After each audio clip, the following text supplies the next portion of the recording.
Okay, we should be live. I'm going to monitor the stream and make sure that everything is working correctly. But if you don't know who I am, I'm Bhirdietime. Welcome to the channel. And today I'm just going to be chatting a little bit about disc golf. And so if you have any questions, you can throw the questions into the chat, and I'll be answering questions, just talking about stuff and having a good time. So it's going to be fun. Just need to switch over here so that I can make sure I'm in frame and actually coming across on camera. All right, let's see. Well, that doesn't help if I have an audio loop. Okay. Awesome. We are good to go and we are set. All right, what's up, everybody? So I see we got Luke here, Devin, and Flying Potato. So welcome to the stream, guys. Glad you're all here hanging out. All right, we got, quick off the bat question from Clayton. What was your favorite ace? That's a great question. So I have a couple of aces that were more memorable. I believe I just hit my 29th ace a couple days ago. And a bunch of my aces have been kind of short holes to medium distance. My first ace was the most awesome. I didn't even know what this was going to feel like. All of a sudden I just threw in from the tee pad for my first throw. It was just crazy. So that was with a katana, which is a fast, flippy distance driver. And I threw it like 240 feet and got my first ace. So that was really wild. That was fun. I got to ace in front of my buddy Cullen, and that was really awesome. One of my other favorite aces was with the Brave. I had just picked up the Brave from a local tournament that Tyler Searle with Sword Disc Golf had run, and I basically just used my players pack gift card basically, and essentially got the Brave for free. I was like, I don't know if I even am gonna like this disc.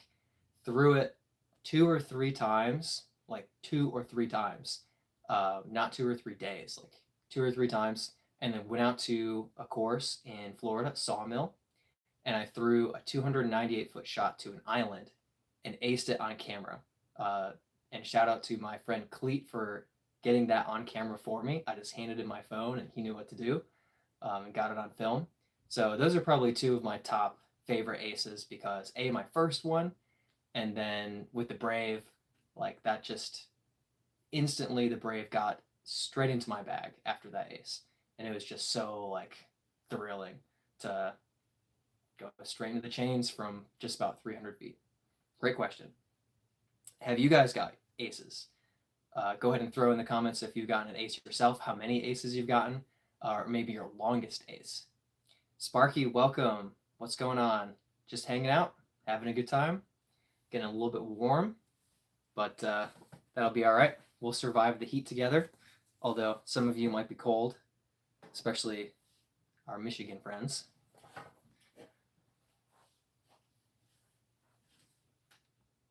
All right. Yeah. So Devin says no because he doesn't have any aces yet. He'll get there one day. One day. Luke says, Devin, how many? Luke knows. Devin doesn't have any aces yet. Luke, I am at 5. Awesome, Luke. 5 aces, and I saw the first one. I was there in person, recommended the disc, recommended the line, and watched him ace. That was really cool to witness. That was really awesome to be a part of. And since then, another 4. Heck yeah. Heck yeah. That's great. That is awesome. Clayton says, have you ever played Old Settlers Disc Golf Course? Because I got my first ace there, hole 8. I am not familiar with that course. What state is that in? Is that in Florida or North Carolina or Michigan? Because the majority of my disc golf has been Florida, North Carolina, and Michigan. Couple of courses in Georgia, couple of courses in Massachusetts, and that's pretty much it. Okay, so Texas. Gotcha. Texas has some good disc golf. I have not been able to travel out to Texas, but if I do, I can guarantee you I will be playing whatever good courses are in the area of wherever I am. And if there's no good courses nearby, I will go find one and I will play it. But no Texas trip yet for me. But that's awesome. How far was that ace? Hole 8. That's really cool. I'm really glad that you hit that ace. Well, I had a tournament yesterday. It was not great. I played okay in the end, but the conditions were absolutely terrible. So Charlotte has been basically raining all week, and everything has just gotten muddier and muddier and nastier. Just all week long, it's just gotten worse. Clayton, 287 feet. That's a great ace. That's really good, especially for a first ace. A lot of people will ace like a 180-foot hole, which is great and everything. But hitting a kind of long ace for ace number one, that's awesome. That's really awesome. Yeah, all week it kind of just kept raining and just getting wetter and wetter. So I played at Nevin, which is where the Tour Series Championship was played, and Gannon took that down. I hope that's not a spoiler. That was like 4 months ago. But of course, he and Ricky are just shredding at Nevin, and you can have a great day there if you're at that level, and a bad day there. But for me, I was playing fine and just wrestling with like 38-degree temperature, which isn't super cold, but it was raining on and off throughout the whole day, and everything was slippery, everything was muddy. So it was just a really kind of irritating round of disc golf. I felt like the conditions added at least 5 strokes to my overall score in the end. And there were several moments where I made like 40 feet of forward progress and then just kind of slid behind a tree into a terrible spot. And there were plenty of trees to get stuck behind. But in the end, I played a 960 rated round, which is after this last ratings update, my rating dropped from 968 to 964. So 960 is kind of right there. So it wasn't a bad round. And in January and at the beginning of February, I had several bad rounds where I just seemed like I couldn't putt, I couldn't consistently hit the fairway. And I feel like I played much better than that at Nevin and just had to battle the conditions. But I ended up tying for third out of, I think, 18 people. So not bad. Definitely an unenjoyable experience, but thankfully not one that's going to hurt my disc golf rating going into the future. But it was miserable. I am in no hurry to play when it is both cold and wet. That's just terrible. In Florida, at least, it's like 70 plus degrees all the time. So when it gets rainy, it's a pain, but you're not almost like shivering and layered up and having to put gloves on and hand warmers. Like that's just next level painful. Next level. Clayton says, if you go to Texas, I highly recommend Old Settlers, hardest ranked course in the Austin area, and Cat Hollow. Cat Hollow. Odin says, very wise words, Ed Sheeran. I do have a little red in the beard, but nothing like Ed Sheeran. But got a little bit going on, just a touch. Yeah, Clayton, those are good shout outs. Cat Hollow and Old Settlers. If I'm ever in the Texas area, those will be near the top of the list, along with, of course, Flying Armadillo, because you've got to play the Flying Armadillo if you're anywhere close by. It's the iconic, fun mini golf style disc golf course where you have like ramps and slides and walls that like deflect your disc toward the baskets. And sometimes you can like it go into an opening and it'll just like filter your disc down and drop it into the chains. And so it's like a fun, goofy, easier to ace style course that's worth throwing extra shots on every tee pad just to see what happens. But yeah, that would be a cool experience if I can get out there. Odin says that his sister has a birthday. Can I wish her happy birthday? Well, I'm always a little hesitant to assume I'm not being messed with, but happy birthday if there is actually a birthday. I hope the birthday is great. Hi, what's up, Holden? Welcome to the chat.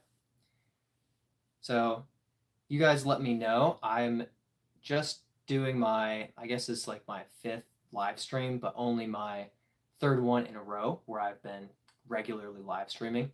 And it seems to me that the vertical live stream kind of suits the chatting content with the just disc golf hangout. But I'm curious if you guys are annoyed and want it actually to be sideways, horizontal. So let me know if the vertical is great or if it's kind of annoying to have it be vertical. It seems to make sense to me, but at the same time, I don't actually get to sit there and view it the whole time. I see myself a little bit delayed so that I kind of have a sense of where I am in frame. And so it works, but let me know if that's annoying and if you really, really prefer horizontal. Because if all of you do, then I can always just film it sideways. Sorry, Odin.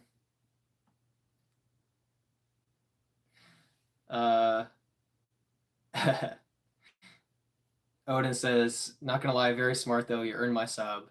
Yeah, sorry, buddy. Don't mean to ruin jokes, but at the same time, I'm a little safe here, playing it safe. Holden says, I didn't tell your sister I said happy birthday. Sniper says, I am Chinese horse. Well, welcome. I'm glad. I don't know how you type that with your hooves, but I'm very impressed. Good evening from Denver, Johnny C. Welcome. How is Denver? I imagine it's very, very snowy right now. But that's my guess based on Michigan and the friends and family that I have up there. So let me know. Is Denver just horribly cold and snowy right now? I'm assuming it is. Charlotte, North Carolina is about to get at least some like snow flurries. I don't know if it's actually going to be a snowstorm. They tend to say storm for something that Michigan would call flurries. But, you know, it's understandable. Nobody has a shovel or a snowblower or anything like that. They don't even have like salt trucks like Michigan has, like a bunch, like all across the state. They'll just roll salt trucks out and get it on the slushy roads and melt it. But Charlotte doesn't have that because they get snow like once every 3 years. Clayton says you should go live when you're disc golfing. So I have thought about going live while disc golfing, but I'm a little bit hesitant to do it. First, I'm not sure that the quality will be any good at that point. I'm a little bit worried about it just being choppy and terrible. I have decent cell service, but not incredible.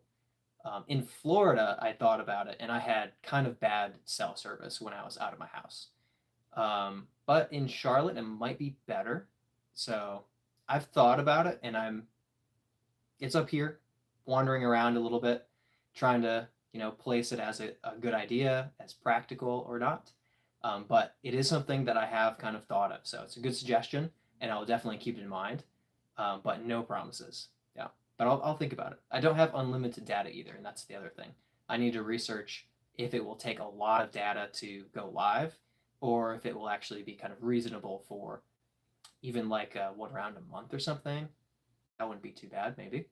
I'll look into it more. Yeah. Yeah, Odin, sorry I didn't fall for it.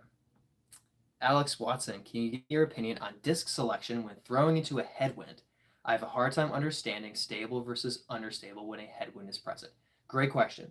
So part of it depends on exactly how you release the disc. So if you are releasing nose down, which tends to be how disc golfers should be throwing the disc, sometimes I'll throw a little nose up, and a lot of disc golfers do. So a lot of amateurs throw nose up. But when you're throwing flat or nose down into a headwind, your disc is going to fly as if you threw it a lot harder. Because when, let's say you throw at 60 miles per hour, which would be decently fast, if you have a 15 mile per hour headwind, now it's like your disc isn't going 60, it's going 75. When it's going faster, it's going to turn more, it's going to be more understable. So a headwind in a sense, treats your disc like it's flying through the air a lot more quickly. So you have to throw, or you probably want to throw a little more stable to overstable into a headwind to compensate for that. So for me, if I'm throwing, let's say, a 350-foot shot, I might throw my Brave, which is a 7-6 -1-2, but it'll kind of go dead straight and drift a little bit for me to the right. If I'm throwing into a headwind, I'm no longer going to throw my Brave because it's going to turn over and just drift way to the right because it's as if the Brave is traveling faster. So I'll shift more towards stable to overstable, like an FD1, or if I need to, like a Raptor or something that's more overstable. But that's how a headwind impacts the flight of your disc. It's as if it's going faster, and if you're going to be throwing faster, your disc is going to turn more. So that's how to think of it. Great question. Can't read this name. X from the M18. Great. What's good, gang? Welcome. Bryant, what keeps you motivated and pushes you to keep improving to make content and your disc golf game? Oof. That's a good question. Can probably spend a long time answering that. There are a few things that keep me motivated, and currently one of the things that really motivates me is that I know I'm able to have a positive impact on disc golf as a whole. And when you guys are commenting on my videos and I'm able to joke back with you about how bad my forehand is, or even talk with other disc golfers who play the Charlotte courses like I do, and just kind of have a good time and share in this shared hobby that we have. That's one thing that's pretty motivating to me. Also, as a Christian, I find it very motivating to have a positive influence on people and build a public reputation of enjoyment of the sport and fun, with also growing in skill and having some capabilities in the sport, not only having a good time, but also showing some competence. And in everything that I do, I want to give honor and glory to God. So that's definitely a motivating element for me, is I know that the impact of enjoying disc golf and filming can have it's a bigger impact than just me feeling good because people like my content. It's more about how it benefits you guys and the disc golf community as a whole. I also really enjoy when people are out on a course and I walk by and they say, do you have a YouTube channel? Are you Bhirdietime? That never gets old. That's always cool. But that's just selfish. Great question. X says, you're way behind the chat. Yeah, I am. Johnny C, snowy and cold in Denver. Just finished a round and it was way too windy. Oh, gosh. You cannot convince me to go out in the snow and wind. No, thank you. Terrible combination. No, thanks. Graduated from Yappington University. What state is that in? I've never been. You seem to be familiar with it, though. X says, I'm out. It's lame. All right, bye. Sorry, it wasn't more interesting. Christiana, what is your zodiac sign? I don't know. September 20th. So whatever that is. Griffin, throughout playing disc golf, in your opinion, which brand has the best plastic selection? The best plastic selection? That is a great question. It's hard to argue against Discraft because they are constantly just pumping out they make good plastic and they make good discs and they make 1 billion of them and they sell 1 billion of them. They're pretty reliable and they just have a ton of money and a ton of ability to make quality products. And it seems like people rarely are looking to Discraft and saying, wow, their plastic's inconsistent, their discs aren't good. Some people don't like them for sure, but it seems like the ratio of hate versus love versus like people just accept that the plastic is good, that it's almost all like either love it or fine with it. Very little hate. And most other brands have a lot of hate toward them for some reason. I think that Latitude 64 tends to have a lot of great plastic, But my plastic that I prefer also tends to be a little more grippy. So the Royal Grand plastic is kind of a grippier, gummier, flexible plastic, not too rigid. And I love this plastic. So anything Royal Grand feels great in the hand for me. But that means that some manufacturers' plastics don't feel as good. Like maybe Champion plastic, it tends not to feel as great in the hand to me because I want something with a little more flex to it, a little more grip to it. But that's a great question. It could be a very long answer. I personally love Latitude. I love Streamline Cosmic Neutron plastic. But it can't be denied that Discraft is really onto something. And a lot of people really like a lot of Innova, like the Star plastic. So every brand has some great stuff, and a few brands have a lot of great stuff. Yeah. Johnny C, appreciate your presence online. Thank you. I'm glad that I'm able to, and it seems like I'm able to be mostly a positive influence. I enjoy it, and I really enjoy interacting with you guys. It's very rewarding. Okay, X says calling you out on your glazing. I don't know who that's specifically to, but for a guy who says I'm from Yapton University, he really left a lot of comments. Randy says Timu discs are the best. I have never thrown a Timu disc, and I won't. Okay, Joe to Breezy says, I'm scared of gingers. Are you one of the safe ones? Randy says, no safe ginger exists. So I'm not a ginger. I do have brownish hair. I have red in the beard, but the hair on top of my head isn't red. So I guess I'm not a full ginger, just partial. So hopefully that means safe, but maybe that's more dangerous. I don't know. Griffin, I feel the same. I'm a Discraft only, and all of their discs are outstanding, especially their distance drivers. Yeah. Discrafts, I mean, when they came out with that Z Flex plastic, so let's see. I've got my cap wrap in the Z Flex plastic. When they started dropping discs in this, I was like, dude, you can't complain about how fantastic this plastic feels. It's great for the forehand. It's great for the backhand. It's great for fan grip, power grip, like whatever it is that you want. It's going to feel awesome in the hand. And it's pretty durable too. Like I've hit plenty of trees and I don't have like chunks missing. I just have like little dents in the rim. So they've made an impressive plastic. I also think that it just kind of looks sweet.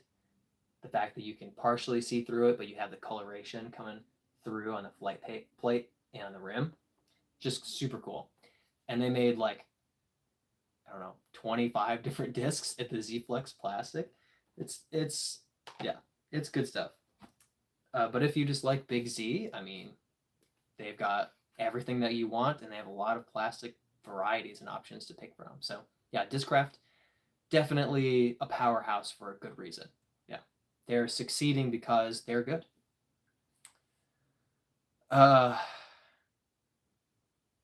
All right. So, oh gosh. Some of you today are a little bit nuts, a little bit crazy.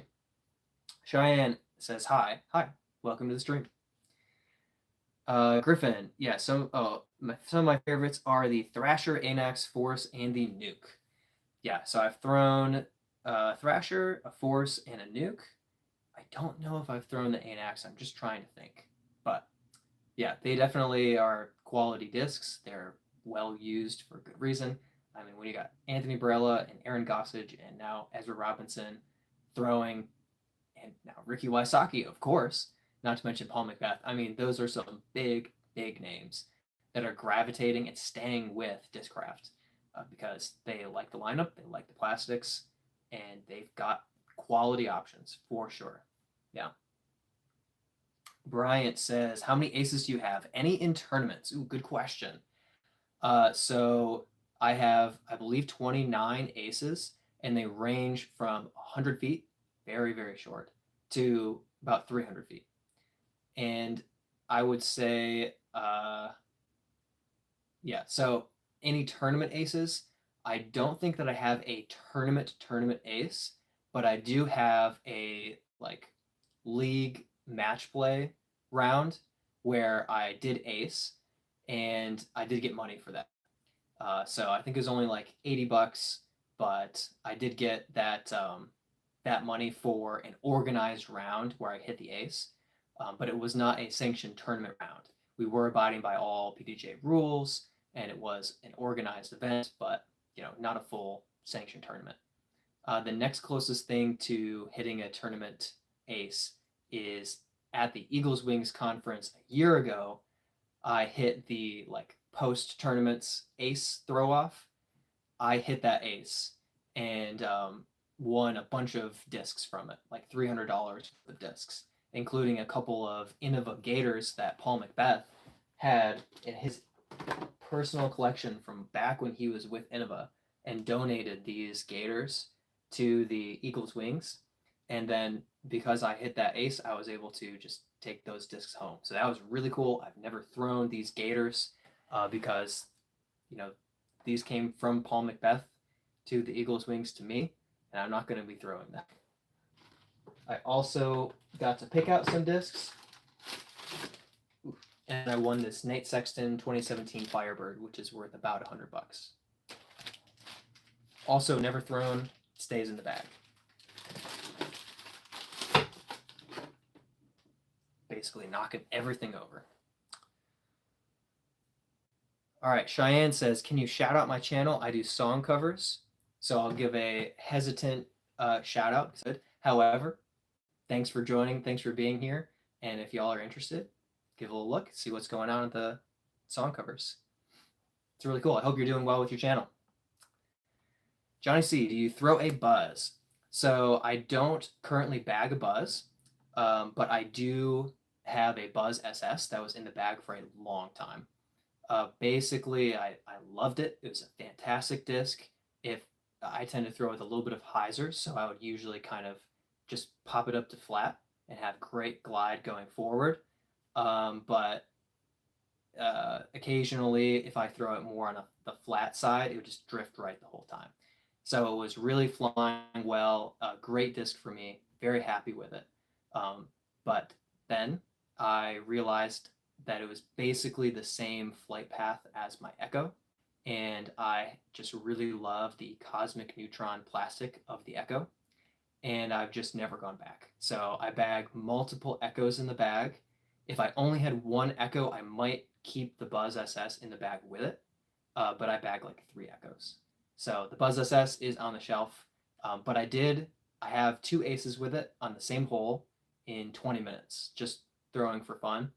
So it's a great disc. Actually, I have 3 aces with it because it was also my match play ace that I got. So maybe you should go back in the bag. Buzz is a great disc. I know people that love the Buzz and the Buzz OS. I like the Buzz SS because I throw with a little bit of hyzer. Luke Taylor throws a Buzz like 500 feet. It's not right, but it's impressive. Justin says, hey, first time viewer, what's good? Just hanging out. Thanks for joining us, Justin. Just chatting, hanging out, talking about disc golf. But feel free to throw any questions or comments down and we'll talk about it. We're just having a good time. Luke says, weather affects disc golf like crazy. Yes, it does. Yes, it does. And I mean, it's impressive because elevation impacts how a disc will fly. If you are close to sea level, like I was in Florida, stuff will tend to be a little more understable. But if you're up in the mountains, like Colorado, you're going to be finding that your stuff will not turn over like it did in Florida. Then cold versus warm, I believe that colder discs tend to fly a little bit more stable as well. And then, of course, wind. Wind direction is huge when you're throwing. I tend to throw understable discs, and when it's windy, that becomes a very difficult controlling factor to turn over when I want it to, make the gap and then move right. It becomes a lot harder with headwind or tailwind to make the disc do what I need it to do to get to the basket. So weather is a huge impact. Then once you're off the tee pad, if you're standing in mud, it's really hard to get a run up out in the field. And that was a struggle that I had yesterday at Nevin, is sometimes I would have a decent spot in the fairway and I was happy with where I was, but I was on a hillside and I would try to run up to my disc and throw, and I would just slide in the mud when I tried to plant my foot. So sometimes I had to just and lose a bunch of distance. So there are a lot of factors that impact, just the flight of disc, but weather can be absolutely brutal. Snow, unreal. I mean, you lose a disc in the snow, that really sucks, because how are you supposed to dig through snow in a huge field and hope you find that little slot where your disc punched straight through? It's tough. Bryant says, very cool. I have 2 tournament aces, one for a fundraiser for Toys for Tots. It was a Super Cali in my last hole. I think that says Super Cali. Skip ace with a cap wrap. Wow. Put me in a tie for second and $200. Whew. The other with a 6-time Undertaker. Wow, that's awesome. Yeah, that's super cool. And the tournament ace, I have had a couple of very close calls to the tournament ace. On the hole that I aced with my Brave, I hit the band with my Echo, and I did birdie it because I went straight down, but I hit an inch too high, because if that had caught any chains, it's dropping straight down into the basket and sticking it for the ace. But I tend not to run the ace too often in tournaments. Not that I'm saying you aced on purpose specifically. Maybe you were giving it an ace run. But I just tend to throw too low, I guess, a lot of times. But it'll happen. I'll hit that tournament ace. My brother was going crazy a couple weeks ago, my brother Jake, in Charlotte, and he aced 3 weeks or in a row, and 2 of them were in a tournament, and the third one was in a doubles tournament. I think that's right. And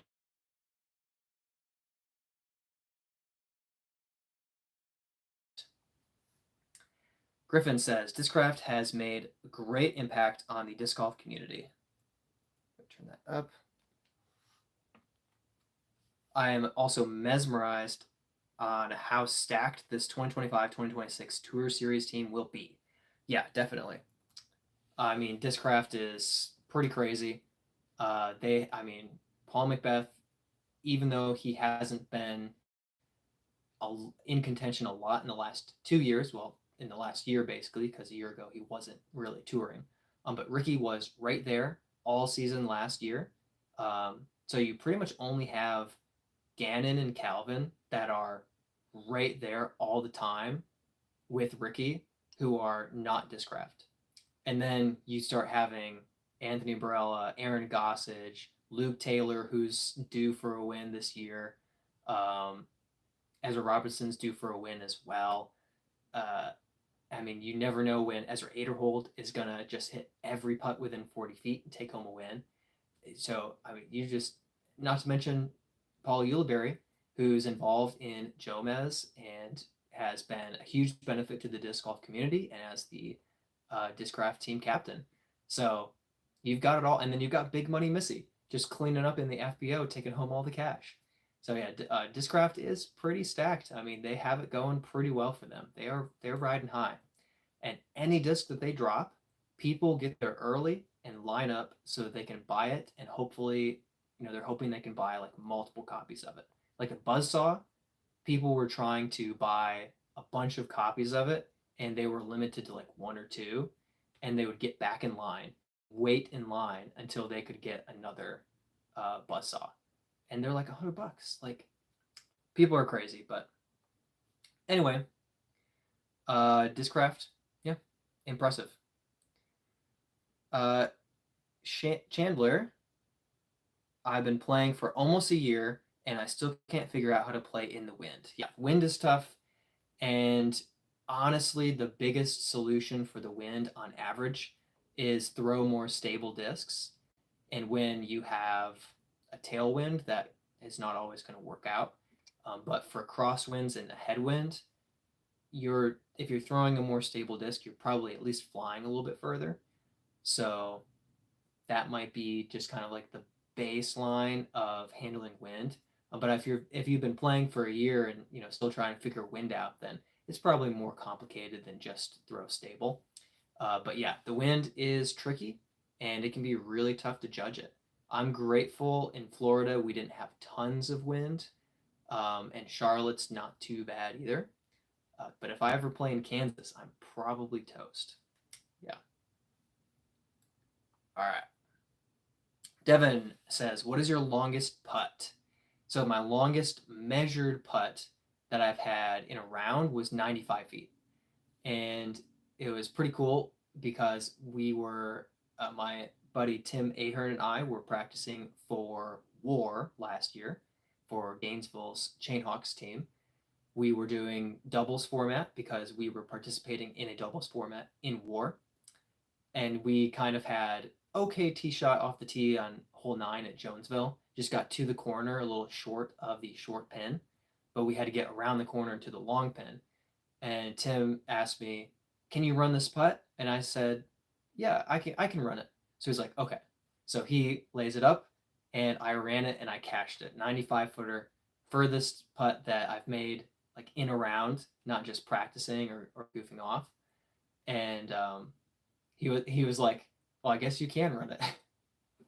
Definitely a very low, the perfect situation. But that one is my longest recorded putt, and I did range it and see 95 feet.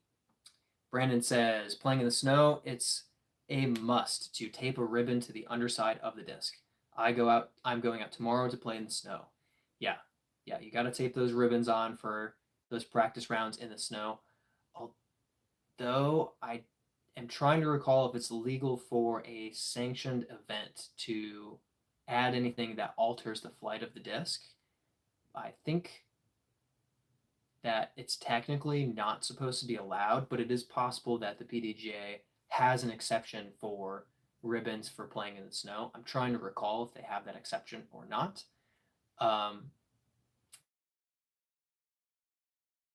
Otherwise, if they don't, then it's not something that would be allowed in a sanctioned event because you're technically altering the weight and flight of your disc a little bit. Matt K, yo, what's up? Ed, hey, thanks for joining. Good to see you guys here. Bryant, five disc challenge, which excludes putting putters. Okay. P Model S for putting. 750 PA5, A5, M4, feedback, and D2 max. Interesting. Yeah, so that would be an interesting format, 5 disc. Trying to think what I would pick for my 5. Echo, probably Soul, probably Keystone, probably Brave, and probably Enigma. So there we go. Not all Prodigy, bunch of different companies. All right, Griffin. Now hear me out. Another disc golfer on the rise is Niklas Antila. He is very young and great potential over the next coming years.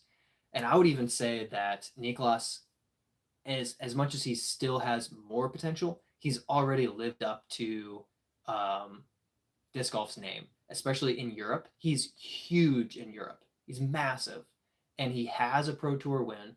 So he's accomplished what any disc golfer would hope to be able to accomplish. And he's still young, and he still has a ton of potential to get even better and to accomplish even more, especially on the Pro Tour. But he is very famous in Europe, and everybody likes him for good reason. He's a very friendly, he's a very polite person. He's very methodical and very measured in the way that he has his run up and his throws. He has the backhand, he has the forehand. I watched him hit a 100-foot putt through the Nevin Woods at the Pro Tour Series Championship a year and a half ago, and it was unbelievable. Like, it should not have been makeable, and he barely even jumped. It was like a standing putt, but he just took a half step afterward. It was pretty unreal. Like, it was wild. He's crazy, but yeah, he is excellent. Will Palm, what's up, dude? Welcome. Thanks for joining. Heck yeah, Will has been crushing it in some Florida tournaments, especially lately, and basically destroying everybody. And it's my own fault for leaving MA1 and leaving Florida and letting him start just cleaning house. But you've been doing great, dude. It's been cool to see. Jack Bing, I wish I could play. Just got over 10. Uh, does that mean 10 degrees? Like it's really freezing cold out? I'm guessing that's what you mean.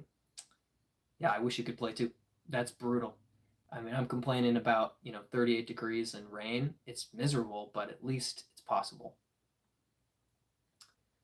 Cliff says, Innova charger thoughts. I don't know if I've thrown the charger. I'm not sure. My thoughts are I would like to throw it. Yeah. Do you throw it? Is it a good disc for you? Jackman says snow. So like 10 inches of snow? That's unreal. I'm sorry. Ed J just set the course record by 3 points at a little dinky 9-hole course near Reno, Nevada. Heck yeah. That's awesome. Yeah, I have a handful of leaderboard records at 9-hole layouts around High Springs. And actually, one of them was with a couple of buddies, including Devin, in a just casual round. And I happened to only take a Warden, a Cicada, and my Soul as 3 discs and hit the course. And I happened to go 8 down through 9 and set the leaderboard record. But I'll be honest, very few people only play 9, they play 18. So it wasn't very impressive, but it's still cool to have my name there. But congrats on hitting that leaderboard record.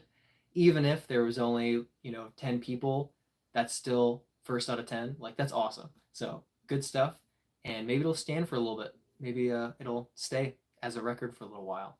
Or it'll inspire other people to kind of pursue playing better, which is also great for the community. Griffin says, agreed. I don't remember what we're agreeing. Oh, Niklas, of course, yes. He's insane. Cliff says, love it for the Charger. Is it, it's a distance driver, right? I know the Corvette is like a 14 speed. Is the Charger like a slower Corvette? Question mark. Will Palm says, what is the main difference between MPO and MA1? I would say it depends on exactly where you're playing. I mean, the obvious main difference is that there's no cap to the talent level of MPO. Technically, MA1, you could have someone with Cannon Burst talent level playing MA1, but you're not going to. They're going to play MPO.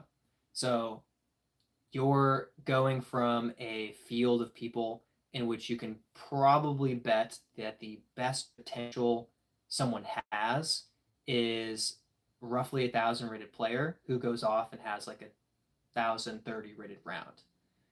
The MPO field is more like you could have a bunch of 10, 10, 10, 20, 10, 30 rated players in your field, or people who are on their way there. So that's a big shift, but it depends because if you play local C tiers, there may not be a whole lot of difference. I played at Nevin just yesterday, and there were roughly 15 people in MA1, I think 12 in MPO, and the leading scores were 1 down for MA1 and 1 down for MPO.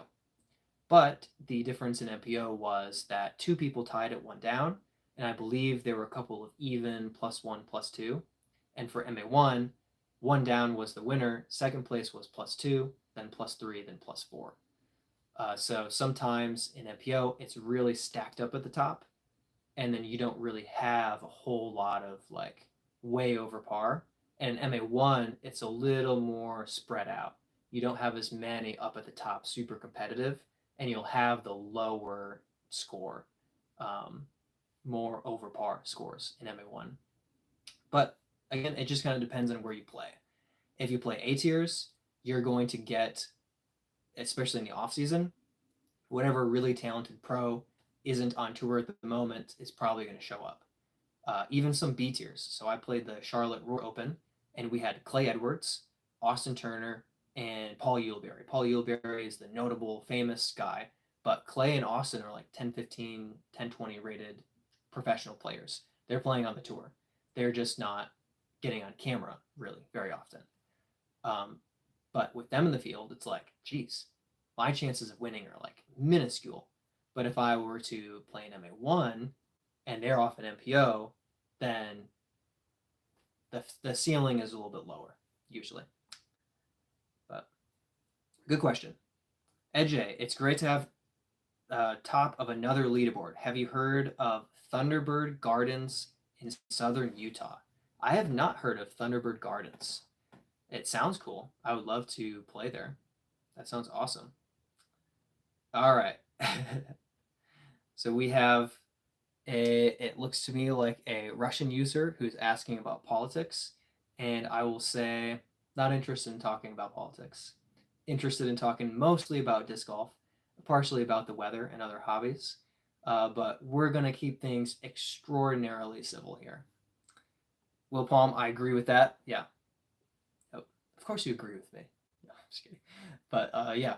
Have you played any MPO yet? Will, I don't remember if you jumped in and competed MPO at all, or if you've stayed MA1 so far, even though you're destroying everybody. You got to let up at some point. Poor guys. Jack Bing, has anyone tried the new Halo Glow Champion? How does it compare to the Star Halo? It's a good question. I haven't. I'm interested too. So if anybody has any experience, then let us all know. Isabel, how are you? I'm doing well. Thanks for asking. Thanks for joining the chat. We're just hanging out, having a good time. Glad you're here. And how are you? Will, what do you think the rating is to move up to open? That's a great question. I think that it can be a little bit different for different people. I think if you are trending upward, then somewhere around 970 is probably a good time to shift over. But if you're planning on competing in amateur majors, U.S. amateur doubles, U.S. amateurs in Michigan, amateur worlds, then of course you're going to want to stick around or at least deny cash, which is what I'm doing. I'm turning cash down until the amateur events this summer. So I think that's a pretty good way of doing it, particularly if you say, I'm not going to compete really in MA1, I'm going to compete in MPO and just turn the cash down, and then just play in the majors, because you're going to get people who have, stayed amateur for like 6, 7, 8 years just so they can play in the majors every year. And I don't think that that's wrong, but I think that it's a little silly. Like, just move on. So this year is my only shot at making it to either of the amateur majors, and I would love to make it to both and essentially say goodbye to MA1 forever after that. But in the meantime, I'm basically focusing on playing MPO. I have been playing in an MA1 point series in Charlotte, mostly because the point series has a finale, an unsanctioned finale, in which we play for cash. And so I'm going for some money, for some worlds money, amateur worlds fundraising for myself. Isabella says, I'm good. Thanks for asking. I'm going to subscribe. Well, thank you so much. I really appreciate it. Will Palm, I've only played MA1, rated 970. So I would say you're at the line where it would be completely reasonable to go to MPO, but it would also be completely reasonable to stay in MA1. Jonathan Crow in Florida was rated 998 at one point. Amateur. Always played, whenever he plays MPO, he turns down cash, keeps his amateur status, and I think he's rated like 993 right now because he dropped a little bit. But yeah, I've seen people rate all the way right up to 1,000 and just keep the amateur status and stay competing in MA1. I would say, for your sake, by the time you're pushing 980, I would say it's going to benefit you to say it's time to move up to the next division and compete with people who are a little bit better, especially in bigger tournaments. It'll benefit you to have a playing field that will include higher level players. So that's my recommendation. But as I said, I don't think there's anything wrong with sticking it out in MA1, especially at that moment where you're at that 971 rated marker. I think you're totally fine to keep playing MA1 for a while. For me, I was 968, or I guess I wasn't 968 yet. I was 965, I think. Then I bumped up to 968. But I felt like it was time to switch to MPO because I won the Chainhawk Open MA1 A tier, and that was the kind of biggest win up to that point. And I played like a 998 rated event, and I really felt like it was time to just kind of step up into MPO and experience that next level of play. And I haven't just dominated in MPO. I had a couple of great tournaments, and I've had several bad tournaments. So it wasn't like I shifted to MPO and totally destroyed, but I do feel like I belong there. So Ed J, it's my home course, and I have the course record there right now as well. -17. It's the number 5 course in the state of Utah. Nice. That's pretty great. Is it a par 3 course? What's that course like? It sounds cool, and I'd love to play it, but Utah is really far away. But that's awesome, dude. I'm glad. Put your name out there and get more people on UDisc inspired to pursue those low scores. Isabel says, I liked and subscribed. Thank you. Really appreciate it. Ellis, hey, checking in. Still haven't played this year. Oh, man, I feel for you. I'm so sorry. Are there any good signs that you'll be able to play in the next couple of weeks? Is there hope? Are you okay? Are you surviving? Please tell me that you go outside at least every couple of days, even if you run back inside because it's so cold. I hope you can play soon, man. That's so rough. I have a Clash popcorn in the mail. Okay, nice. Have you tried one? I don't think I've actually thrown any Clash. I've thrown the taco, mint disc taco, but I don't think that I've thrown the Clash. Maybe I've thrown a berry. I think I threw a berry. Otherwise, I have not thrown any of the other mint or Clash discs, but they've interested me. I'd love to throw them. I tend to throw things more so that I already own or that people give to me. And no one has said, hey, Brad, here's a Clash disc for you to do a disc review on that just came out. But the day that happens, I will gladly say thank you and do. Jack Bing, what distance are people throwing for the ratings? So I would say people who are tending to be rated above 950 are probably usually throwing 400 plus. I was and kind of am an exception to that, where I feel like my strength is in putting and consistency. And I tend to throw about 380, 390 in tournaments. It's rare that I'm pushing over have that 400 feet. And when you're pushing 1,000, like you've got to be throwing 450 plus, basically, because you just need distance, and you need to play hard enough courses that can rate you well over 1,000, and you're really going to need distance to get there. So, yeah, 1,000 plus rated, you're probably throwing 450 plus, 500 feet. But yeah, you can be 980 and throw 375 if you're playing wooded courses and you're super accurate and caching all of your putts. Absolutely. So it's a little bit of a disconnect potentially between the ratings and the distance that you throw, for sure.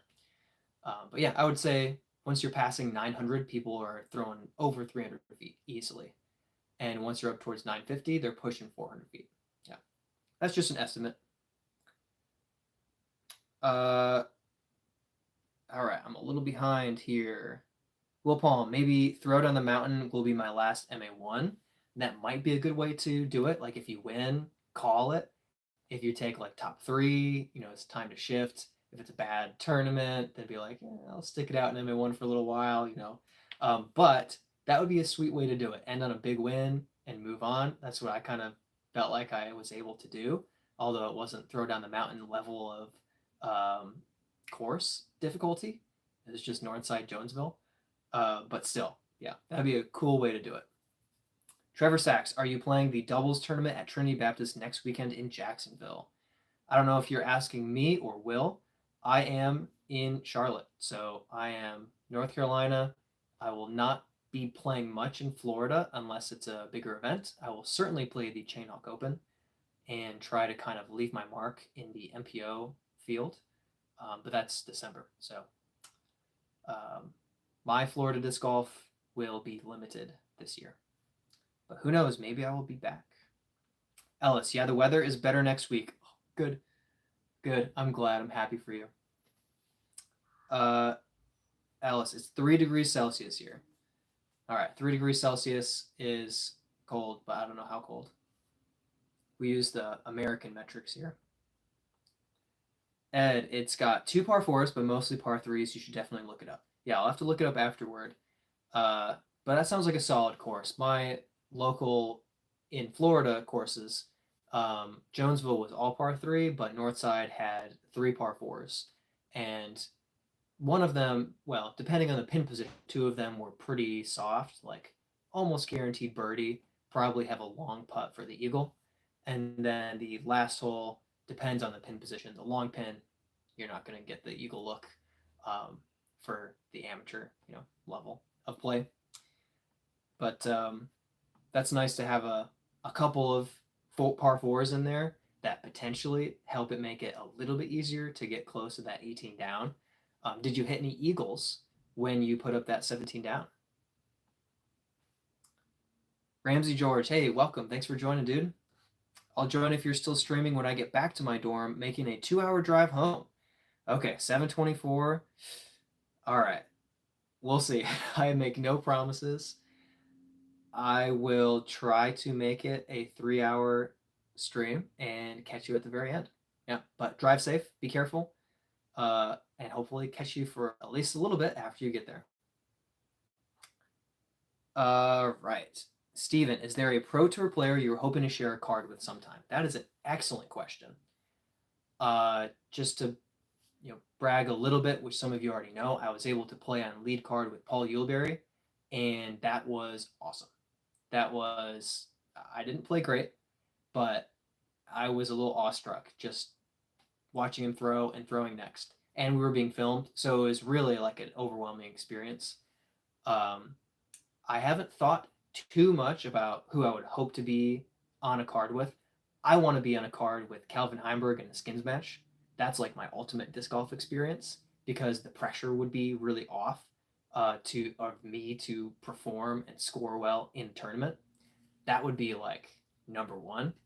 Also, there's a little like Florida, Gainesville hometown. I'd like to hit lead card with Garrett Gurthey at the Chainhawk Open. That would be super sweet. Yeah, let me think. Other than that, Isaac Robinson. I'd love to share a card with Isaac. I've been able to meet him several times and able to have several minute conversations with him both times. And he's just such a kind person. And I appreciate watching him compete on camera. And it would be a real honor and a cool experience to be on a card with him at some point in my life and just kind of see his approach to the game up close. Great question. What about you? Who would you want to share a card with, Stephen? Probably Calvin. Joshua, have never played, but definitely been pondering picking up as a hobby. Well, Joshua, I would say that just to try it, it's very cheap. There are starter packs that are about $25, and you'll get 3 discs, a mid-range, a putter, and a driver, and you can give it a shot, love it or hate it, have a good time.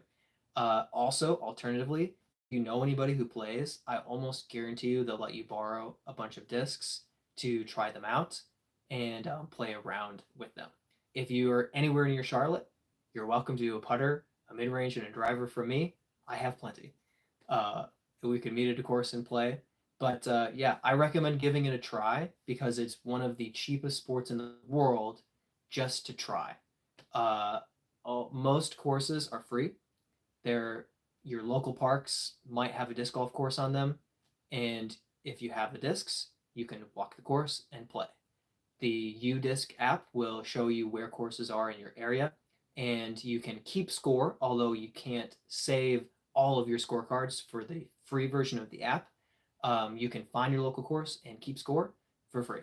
So I recommend UDisc and a starter pack from Dunham's or Walmart or whatever, and just giving it a try, because just starting out is pretty cheap. If you play a bunch of tournaments and you make this happen, it's less cheap. But a lot of these were like prizes and discs that people have given to me, discs that I do like disc reviews on. So I would say I haven't even dumped money into discs. I've dumped it into tournaments. But I recommend it. Give it a shot. Will says, thanks for your input. Keep up the grind. Absolutely. Yeah, absolutely. And keep up the grind yourself, dude. You are going crazy out there. I wish I could play as many events in as warm weather as you've been able to play in, but you are certainly having it pay off, and you passed me in rating. So what can I say? I'm jealous. 3 Celsius is 37 Fahrenheit. Okay. Because so then 0 must be 32. That's how it works. Cold, dude. That's cold. That sucks. Alice also says, I've been focusing on building my PC instead. Oh, cool. But I'm hoping that weather gets better next week so I can start playing again and actually enjoying life. Yeah, that's kind of rough. And honestly, we really need like exercise and outdoors to have a healthy, balanced life. And I never really struggled with, when I lived in Michigan, like I didn't personally have any struggles with depression or feeling like down a lot. But when I moved to Florida, I felt better. Like I felt even more like good and healthier, just because it's sunny all the time and I was outside playing disc golf all the time. So really, like, it's healthy. It's healthy to get out, and not only is it a hobby you love, but it's good for your body. It's good for your mind, and it's good to get out there. So I'm hoping that you can hit the course really soon. But building a PC is cool. What games do you play? What are your favorite PC games that you are playing or hoping to play once your PC is built or rebuilt? Robin says, have you charged a cop with a hammer before? No, but if I find a cop who has a hammer, I will try to charge him. Good question. Will Palm, where is the coverage with you and Yuli? Great question. I have checked every day for what? Oh my gosh. It has been a month and a half. So like 45 days. The greatest media team films, I think, basically every weekend. And when I was playing in the Charlotte Roar Open, December 28th, they were releasing stuff from 6 weeks before. I'm hoping, really hoping that it's coming out this week, because it's been 6 weeks now. So if they are 6 weeks behind, they should be about to drop my round with Yuli on their YouTube channel. I will, once it is out there, you will probably see me posting about it, because I'm going to put it everywhere: Facebook, YouTube, TikTok, Instagram. I'm going to be trying to tell the whole world. But just be ready for the pain of my circle one putting. I apologize in advance. It is very offensive. It is very bad.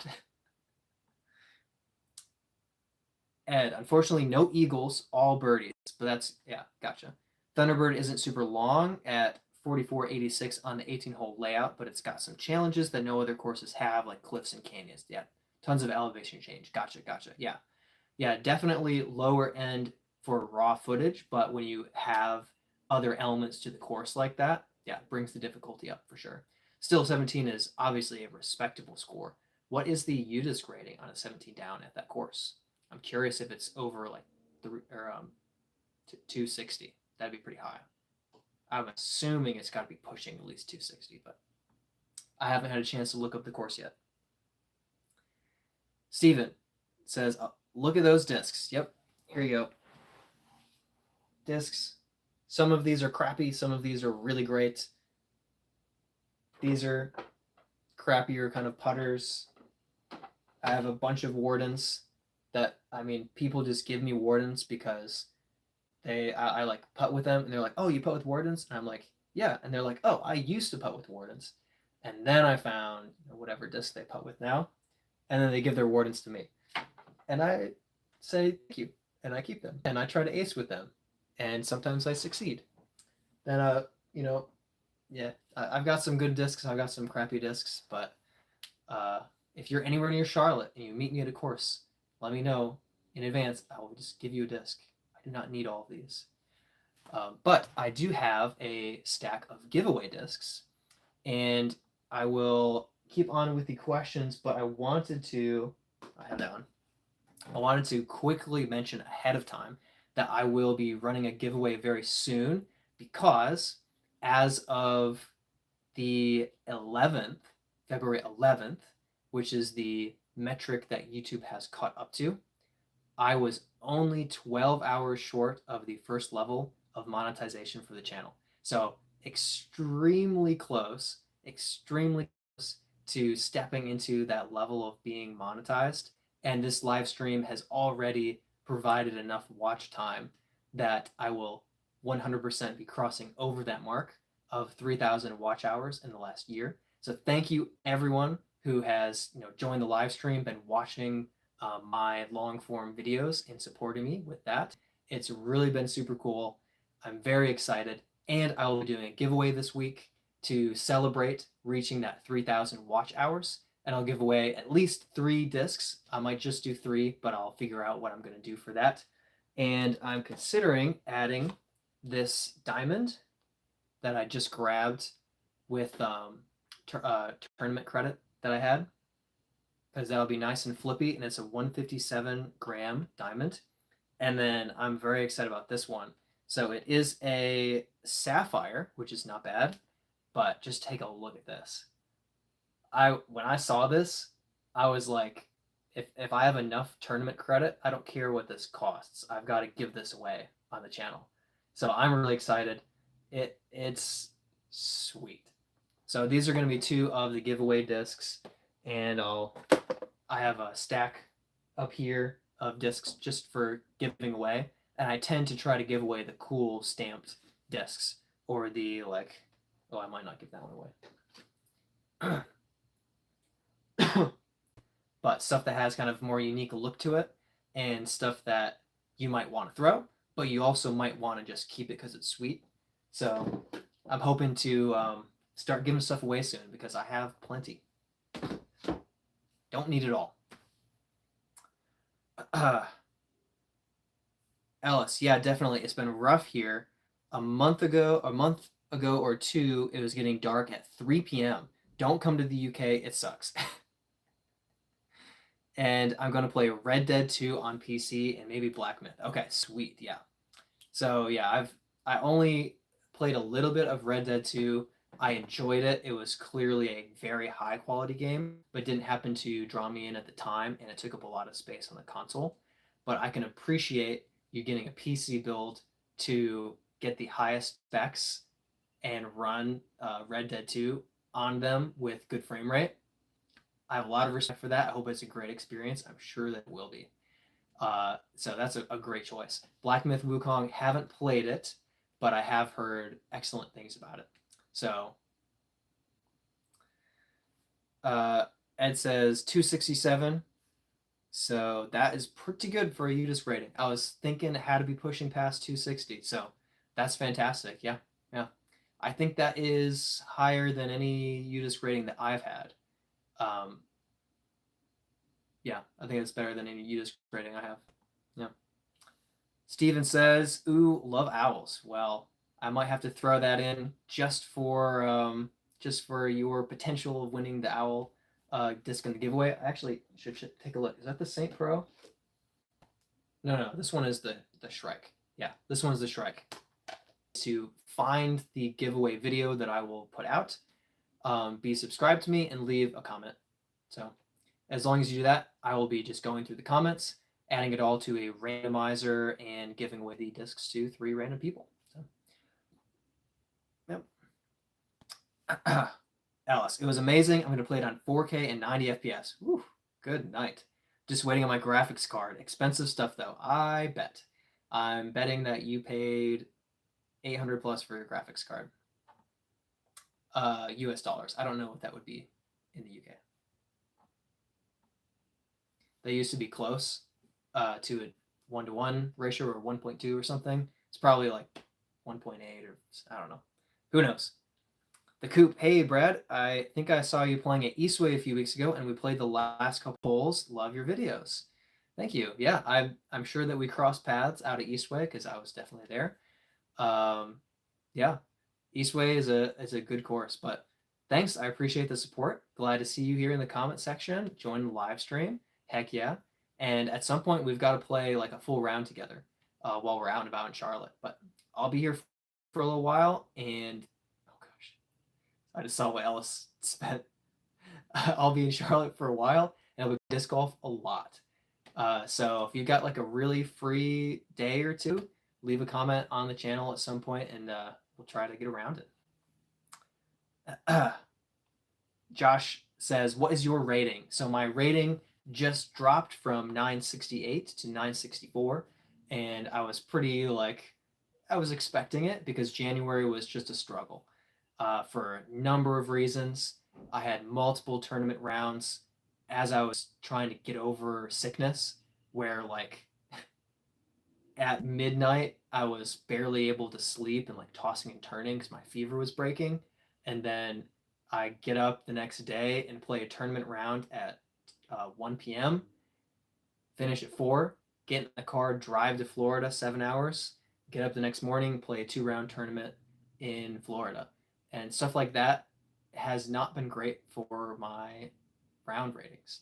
So a little bit of a drop, but it was expected. And the good news is that I didn't really have very many good tournaments last year until May. So I kind of have a couple of months where if I play well, I'll just bounce my rating back up. And if I don't play well, it shouldn't hurt me. So I should be basically good. But by the time I hit May, I better start playing 980 golf again. Yeah. Ellis, I could have bought Lone Star discs for the price I paid for my graphics card.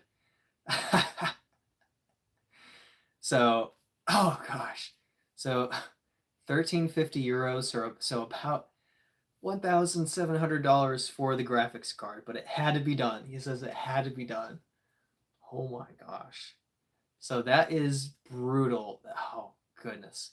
So I have an Xbox Series X. I waited like almost 2 years after it released to buy it, and it was still like nearly full price. But I saved up for it, and it was expensive, but I don't need to build it. I don't need to replace parts. I don't need a graphics card. And it was not as expensive as it was half as expensive as your graphics card. And it came with like $100 gift card and 2 controllers. So to each their own for sure. And your PC is going to be able to do things that the Xbox is incapable of. But yeah, I lean towards the console gaming. It tends to be just convenient to make that one-time purchase, have the system function, and I've not had any issues with my systems lasting for a long time.